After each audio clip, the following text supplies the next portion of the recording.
are complaining that the standard of the English Premier League has dropped drastically because we have just two teams fighting for the title, Arsenal and Manchester City. And you take a look at Arsenal's performances, there are times when they have dropped points unnecessarily.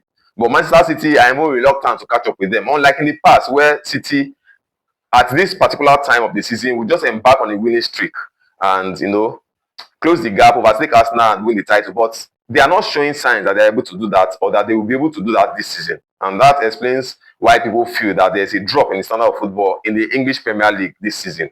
Manchester United is just having a resurgence because Michael Carrick came on board, won 5 games and drew 1.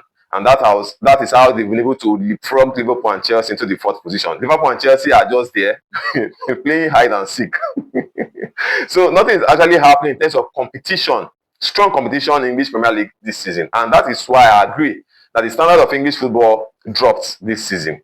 But while we agree that there's a drop, how do we explain what is happening in Europe?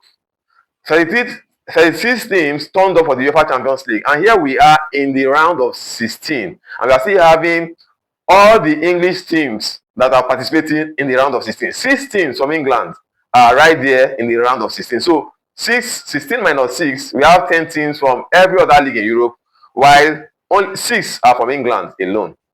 So how do we explain that? In this UEFA Champions League for this season, all the Spanish teams that came up against the English teams have struggled. We've seen the battering of the Spanish sides by the English sides. Why we are still complaining that there's a drop in standard. So how do we explain this? Do we now agree that generally the standard of football has dropped? Because even the English La Liga is not as interesting as it used to be. The El Clasico and the likes does not have that kind of, that kind of, will I say, ginger, that hype that it used to have. So something is definitely wrong somewhere. And I will personally attribute that to fatigue.